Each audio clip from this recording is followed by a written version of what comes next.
모든 사람들이 생각하고 있는 것 같아요. 총리님이 특히 여성을 많이 아끼잖아요. 네, 아시죠? 예.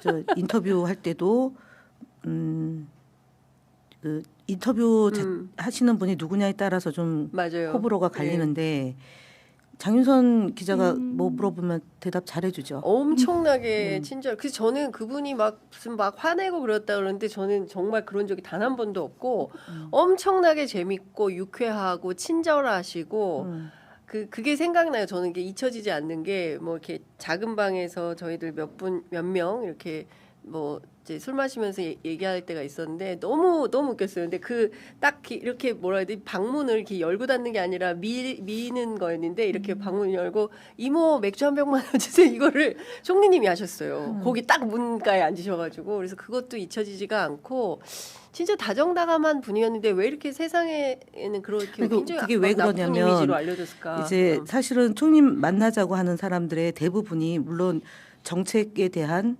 아이디어를 듣고자 내지는 정치적인 행보에 대해서 자문을 구하는 분들이 물론 있고 두 번째는 인사 관련이에요. 인사? 내가 뭘 하고 싶다. 내지는 누구를 뭘 시켜야 되는 거 아니냐. 저는 그런 얘기를 한 적이 없어요. 없죠.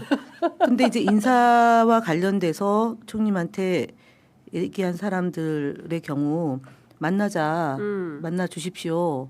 뵙고 싶습니다. 여러 번 간청을 할 거 아닙니까? 네. 그러면 당신이 생각했을 때 타당하지 않다 그러면 안 만나주겠죠. 이 사람들은 나가서 어떻게 얘기하겠습니까? 욕하겠네. 그 부분은 빼고 네. 이해찬 그치. 총리가 까탈스럽다, 그렇다. 뭐 까다롭다, 버럭이다 이런 네. 식으로 이제 얘기를 하는 거고. 예.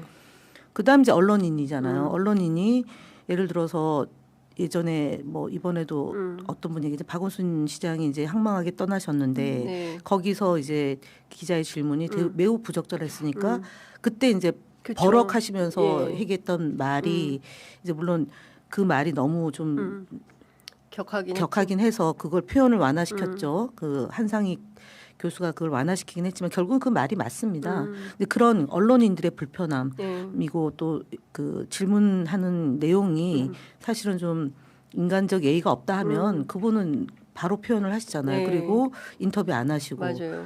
그럼 온전히 제가 다 감당해야 될 몫이었던 건데 네. 그러니까 언론와의 관계가 그랬던 거고. 그 다음에는 뭐 일종의 청탁 인사와 관련된 네. 걸 수도 있고 그 다음에 이제 예를 들어서 행복 도시 이제 세종으로 옮기잖아요. 네. 그러면 나머지 지역은 어떤 그 불편함들이 또 있는 거잖아요. 네. 그런 문제 때문에 총님에 대해서 평가가 네.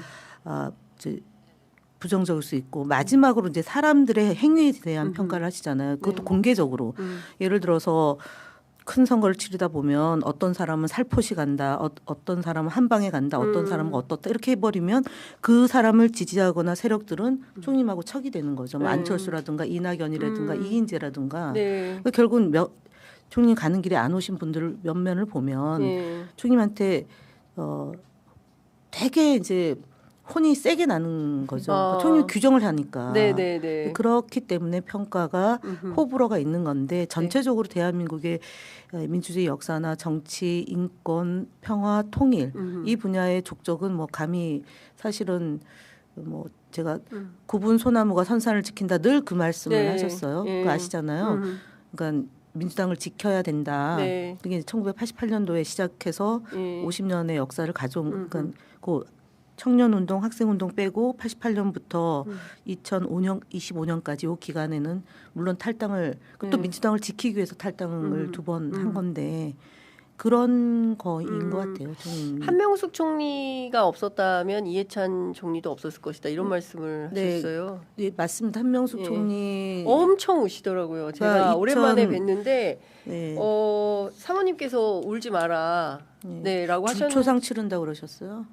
그 한명숙님이 2012년도 이제 당 대표로 선출이 됐잖아요. 네. 그리고 그 이전에 이제 2009년도 노무현 대통령 서거 그렇죠.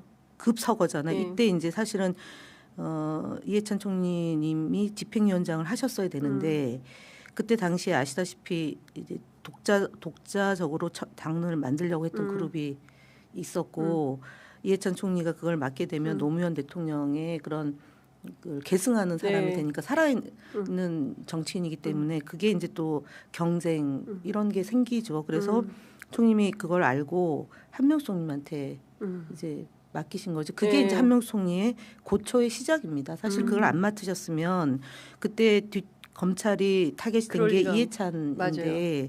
이해찬 총리는 100만 원을 이제 노무현 재단에 지인이 기부를 했어요. 이분이 결국 감옥에 갔어요.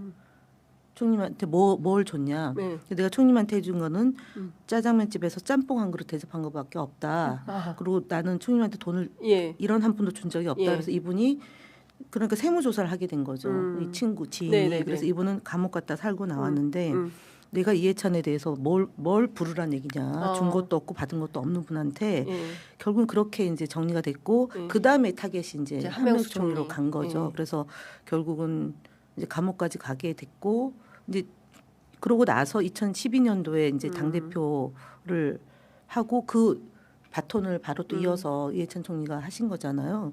그러니까 한 총리님하고 이해찬 총리는 진짜 동지이자 그 한명숙 총님 남편분이 예, 예, 고철도 교수님, 교사서 통역당 당시에 사건. 장관 예. 이제 김대중 대통령 때 인수위 간사하실 때 그 한명숙 총리를 그 장관으로 추천하신 것도 이해찬 총리고 국무총리 그렇구나. 또 이해찬 총리 다음으로 또 국무총리를 하신 거예요. 하셨고. 그 두 분은 바톤을 주거니 받거니 주거니 받거니 예. 늘 그렇게 해오신 거죠.